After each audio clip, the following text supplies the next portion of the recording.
Telangana building రూల్స్లో కీలక మార్పులు చోటు చేసుకున్నాయి. టీడీఆర్ వినియోగంపై ప్రభుత్వం కొత్త మార్గదర్శకాలు విడుదలయ్యాయి. 21 మీటర్లకు పైగా ఉన్న భవనాలను హైరేజ్గా గుర్తిస్తారు. 750 2000 చదరపు మీటర్ల ప్లాట్లలో 18 నుంచి 21 మీటర్ల భవనాలకు టీడీఆర్ తప్పనిసరి చేశారు. నాన్ హైరేజ్ బిల్డింగ్స్కు టీడీఆర్ ద్వారా సెట్ బ్యాక్ సడలించారు. హైరేజ్ భవనాల్లో 10% వరకు సెట్ బ్యాక్ రిలాక్సేషన్కు అనుమతిచ్చారు.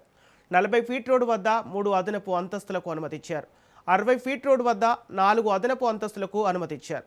80 ఫీట్ రోడ్డు వద్ద 5 అదనపు అంతస్తులకు అనుమతిచ్చారు. 10 అంతస్తుల భవనాల్లో టీడీఆర్ వినియోగం తప్పనిసరి చేశారు.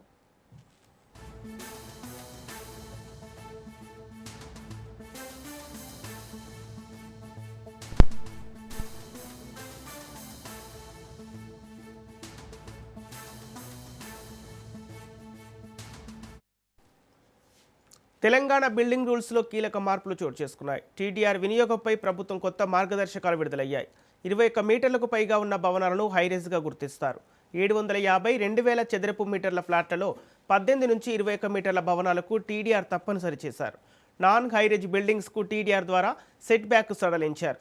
హైరేజ్ భవనాల్లో 10% వరకు సెట్ బ్యాక్ రిలాక్సేషన్స్కు అనుమతిచ్చారు. 40 ఫీట్ రోడ్ వద్ద 3 అదనపు అంతస్తులకు అనుమతిచ్చారు. 60 ఫీట్ రోడ్ వద్ద 4 అదనపు అంతస్తులకు అనుమతిచ్చారు. 80 ఫీట్ రోడ్ వద్ద 5 అంతస్తులకు అనుమతిచ్చారు. ఇక 10 అంతస్తుల భవనాల్లో టీడీఆర్ వినియోగం తప్పనిసరి చేశారు.